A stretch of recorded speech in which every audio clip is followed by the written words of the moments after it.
अगले 5 वर्षों तक आपको मुफ्त राशन ऐसे ही मिलता रहेगा, बिना भेदभाव मिलता रहेगा।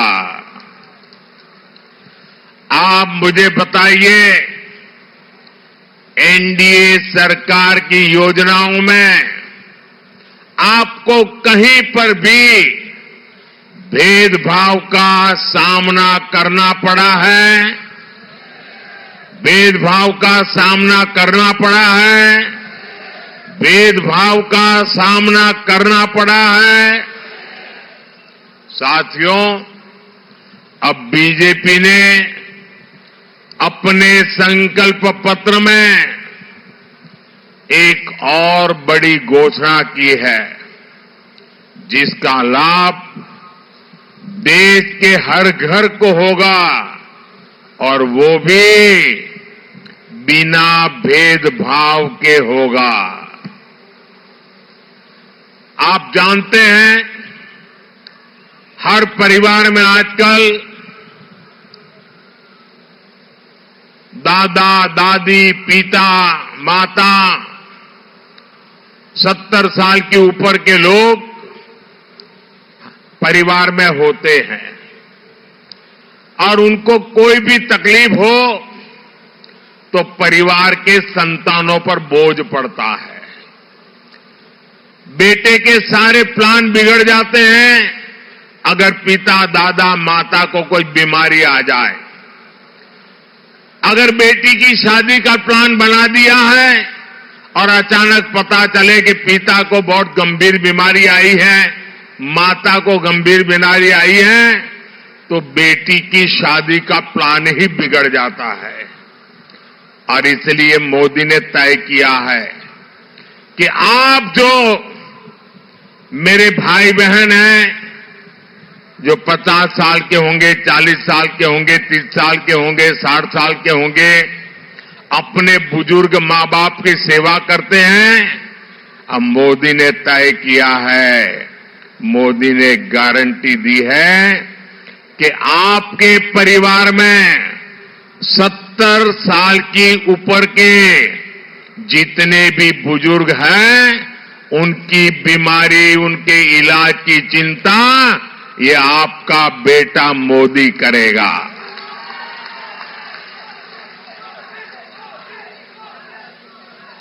इन बुजुर्गों को आयुष्मान योजना के तहत 5 लाख रुपए तक के मुफ्त इलाज की सुविधा मिलेगी।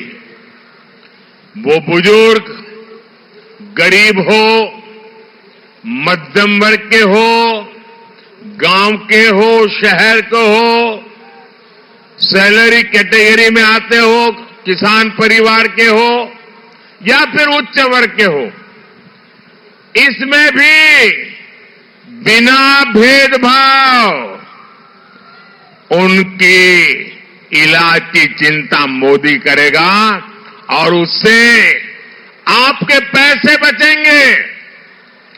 आप अपनी योजना के हिसाब से अपने परिवार के सपनों को पूरा कर पाएंगे। इतना बड़ा काम ये मोदी करने वाला है। मेरा भाषण आगे बढ़ाने से पहले अब 12 बजने में कुछ ही पल बाकी है। अयोध्या में और पूरे देश में प्रभु राम के जन्मोत्सव, प्रभु राम के स्वागत का बहुत बड़ा अभियान चल रहा है, बहुत बड़ा उत्सव चल रहा है। हम भी उससे जुड़ना चाहते हैं। भले हम अयोध्या नहीं पहुंच पाए, हम यहां से प्रभु राम के जन्मोत्सव में जुड़ने के लिए अभी कुछ ही पल में वहां पर सूर्य तिलक होने वाला है। आप भी अपना मोबाइल फोन निकाल करके उसकी फ्लैश लाइट चालू करके हम भी प्रभु राम को प्रणाम करें। उस सूर्य तिलक की तरह हम भी अपने मोबाइल का फ्लैश निकाल करके, फ्लैश चालू करके, सब लोग अपने मोबाइल का फ्लैश चालू करें, सब लोग, भले दिखाई नहीं देगा लेकिन आप करें। प्रभु राम को सूर्य तिलक हो रहा है, तब हमारे मोबाइल फोन से भी प्रभु राम को हम प्रणाम कर रहे हैं। हम भी सूर्य तिलक में हमारे मोबाइल के किरण भेज रहे हैं। मेरे साथ बोलिए, जय श्री राम, जय श्री राम, जय जय श्री राम, जय जय श्री राम, जय जय श्री राम। राम लक्ष्मण जानकी जय बोलो हनुमान की। राम लक्ष्मण जानकी, राम लक्ष्मण जानकी, राम लक्ष्मण जानकी, राम लक्ष्मण जानकी, राम लक्ष्मण जानकी। जय श्री राम, जय श्री राम, जय जय श्री राम, जय जय श्री राम, जय जय श्री राम, जय जय श्री राम। प्रभु राम के जन्मोत्सव को हम सब ने यहां से उसमें शरीक होकर के आज जब सूर्य देवता स्वयं प्रभु राम जी के जन्मदिन को मनाने के लिए अयोध्या की धरती पर किरण के रूप में उतर रहे हैं, पूरे देश में एक नया माहौल है। और ये प्रभु राम का बर्थडे 500 साल के बाद आया है, जब वो अपने निज घर में बर्थडे मनाने का सौभाग्य मिला है।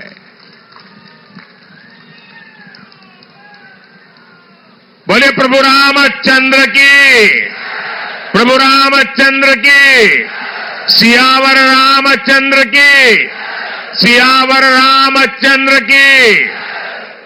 साथियों, बीजेपी ने आपके लिए और भी कई घोषणाएं की है।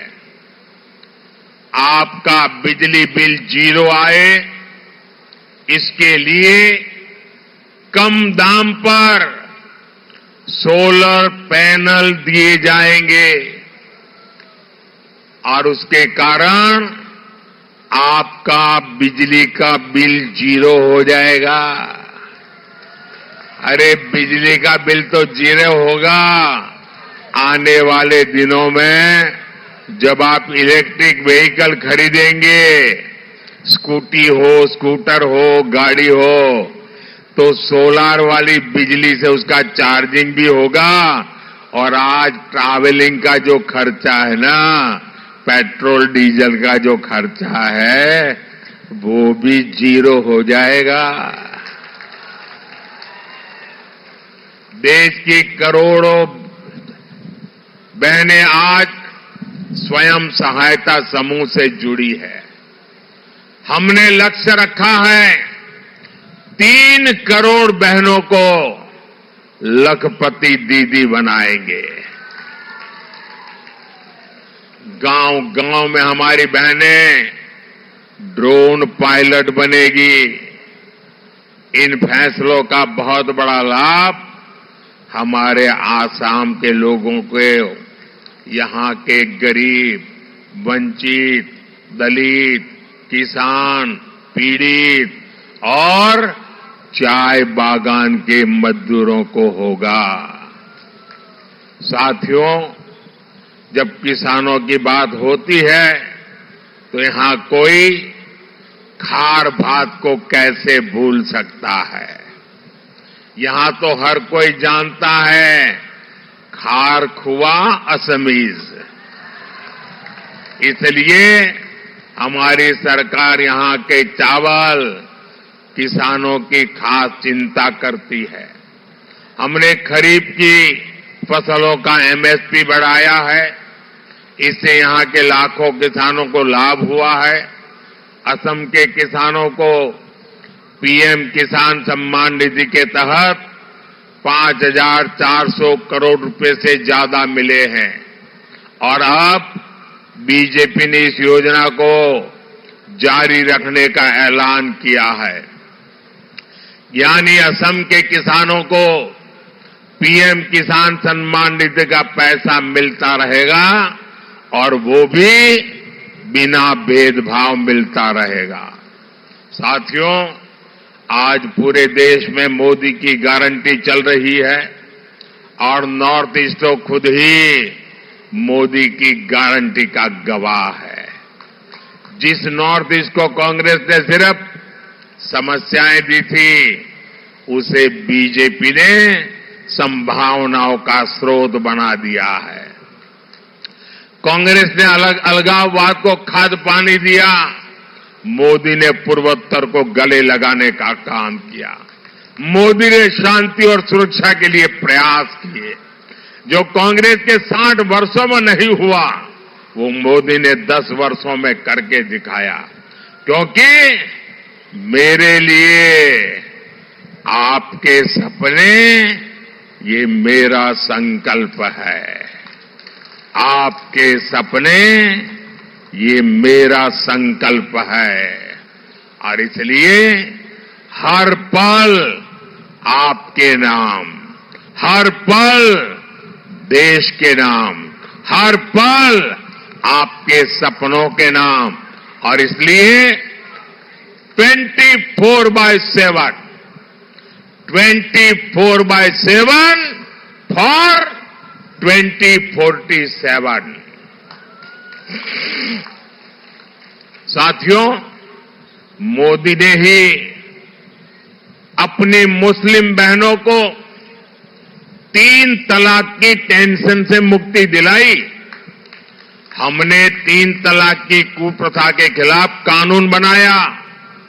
इसका फायदा न सिर्फ मुस्लिम बहनों को मिला, बल्कि उनके परिवार को मिला, पूरे परिवार को मिला, माता को मिला, पिता को मिला, भाई को मिला।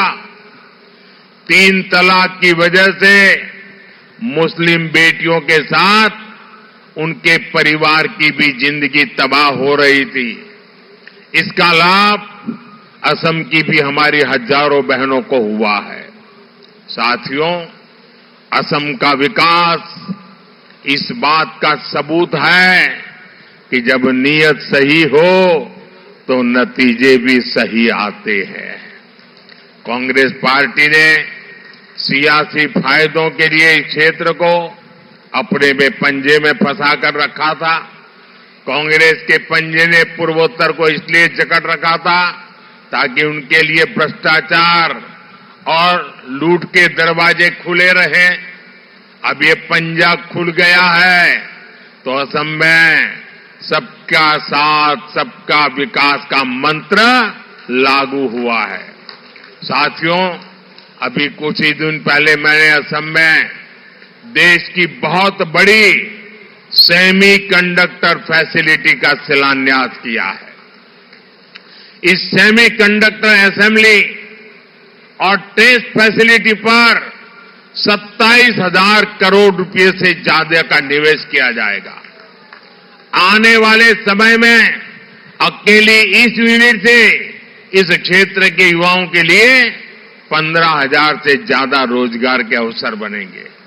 आने वाले समय में पूरी दुनिया में असम को सेमी कंडक्टर सेक्टर के एक बड़े हब के रूप में पहचान मिलेगी।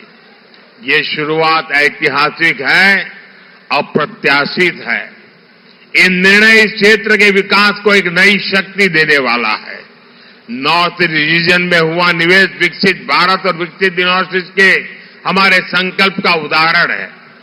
नॉर्थ ईस्ट के नौजवानों को भविष्य के भारत के हर सेक्टर में नए अवसरों से जोड़ा जाए, मेरे लिए सबसे बड़ी प्राथमिकता है। और ये अवसर लगातार इसी तरह से बढ़ते रहेंगे, ये मोदी की गारंटी है। साथियों, असम आज केवल दूसरे राज्यों की बराबरी नहीं कर रहा, असम विकास के नए रिकॉर्ड बना रहा है। जिस असम में सड़कें नहीं होती थी, वहां 10 वर्ष में 2500 किलोमीटर नेशनल हाईवे बने हैं। दरांग, उदलगुरी, बारपेटा, और कोकराझार के लोगों के लिए अकेले इस क्षेत्र में ही करीब 2000 करोड़ रुपए की सड़क परियोजनाओं पर काम हो रहा है। आज देश का सबसे बड़ा रिवर ब्रिज भूपेन हजारिका सेतु असम में है। आज देश का सबसे लंबा Bogibeel rail road bridge Assam में है। अब गुवाहाटी में ही असम का अपना एम्स खुल चुका है। इसके अलावा बारपेटा और कोकराझार में भी मेडिकल कॉलेज खुले हैं। असम में 5 जिलों में कैंसर अस्पताल खोलने की योजना भी पर तेजी से काम चल रहा है। असम को 6 नई इंजीनियरिंग कॉलेज की भी सौगात मिली है। नॉर्थ ईस्ट की ऊर्जा जरूरतों को पूरा करने के लिए 90,000 करोड़ रुपए की लागत से नॉर्थ ईस्ट गैस ग्रिड को तैयार किया जा रहा है। हाल ही में पीएम ऊर्जा गंगा योजना के तहत बरौनी गुवाहाटी पाइपलाइन को देश को समर्पित किया गया है। भाइयों बहनों, ये केवल विकास के आंकड़े नहीं है, ये सबका प्रयास का उदाहरण है। यहां कहा जाता है राइजे नख जोकारिले नॉयबोय, यानी यदि सब लोग मिलकर काम करें तो कठिन से कठिन काम आसान हो जाता है। असम आगे बढ़ रहा है, आप लोगों के प्रयास हैं। साथियों, यहां से मानस नेशनल पार्क और टाइगर रिजर्व भी बहुत दूर नहीं है। बीजेपी सरकार देश में टाइगर्स की संख्या हमारे कालखंड में बढ़ी है और वन क्षेत्र का भी विस्तार हुआ है। कुछ समय पहले ही मैं काजीरंगा नेशनल पार्क गया था और मैं देश का पहला प्रधानमंत्री था जो वहां रात को रुका था। असम सरकार की शक्ति की वजह से अब राइनो का शिकार बीते दिनों की बात बन रहा है। असम के ये बायोडायवर्सिटी यहां की बहुत बड़ी ताकत है। बीजेपी ने अपने मैनिफेस्टो में संकल्प लिया है कि देश की हेरिटेज को ग्लोबल मैप पर ले जाएगी। इससे ग्लोबल टूरिज्म के भी असम आने की संभावना बढ़ेगी। असम में बढ़ता टूरिज्म यहां रोजगार के भी ज्यादा से ज्यादा मौके लेकर के आएगा। साथियों, हम विकास भी और विरासत के मंत्र पर चल रहे हैं। हम बारपेटा को वैकुंठ धाम बनाकर नमन करते हैं। इसी धरती ने श्रीमद शंकरदेव और माधवदेव जैसे संत दिए हैं। इसलिए आज अगर काशी में विश्वनाथ धाम का निर्माण होता है तो असम में कामाख्या कॉरिडोर की विकास भी किया जाता है। बीजेपी सरकार के प्रयासों से असम के महान योद्धा लसित बोरफुकन की 400वीं जयंती पूरे देश में मनाई और असम के गमोशा का ब्रांड एम्बेसडर तो खुद आपका मोदी है। लेकिन भाइयों बहनों, कांग्रेस को देश की विरासत इससे भी दिक्कत है। मैं असम के स्थानीय परंपराओं के कपड़े पहन लेता हूं तो कांग्रेस वाले मजाक उड़ाते हैं। कांग्रेस को असम के लोगों की भावनाओं की कोई परवाह नहीं है। साथियों, हमारे मुख्यमंत्री हेमंत बिश्व शर्मा जी असम के विकास के लिए इतनी मेहनत करते हैं कि यहां कांग्रेस का स्कोप ही खत्म हो गया है। कांग्रेस को दिया आपका वोट केंद्र में सरकार नहीं बनाएगा। बीजेपी को दिया आपका वोट विकसित भारत बनाएगा। इस बार बारपेटा से फणिभूषण चौधरी जी को, कोकराझार से जयंता बासुमतारी जी को और गुवाहाटी से बहन बिजुल कलिता मेधी जी को आपके रिकॉर्ड वोट से जिताना है। 7 मई को वोटिंग के पिछले सारे रिकॉर्ड टूटेंगे ना, सारे रिकॉर्ड टूटेंगे ना, हर बूथ जीतेंगे ना, घर घर जाएंगे, मतदान को जगाएंगे, सुबह सुबह मतदान कराएंगे। अच्छा, मेरा एक और काम है, वो भी करना है। आप घर घर जाना और घर घर जाकर के कहना कि हमारे मोदी जी आए थे और मोदी जी ने परिवार के सबको प्रणाम पहुंचाया है। मेरा प्रणाम पहुंचा देंगे, मेरा प्रणाम पहुंचा देंगे। मेरे साथ बोलिए, भारत माता की, भारत माता की जय श्री राम, जय श्री राम, जय जय श्री राम, जय जय श्री राम। बहुत बहुत धन्यवाद।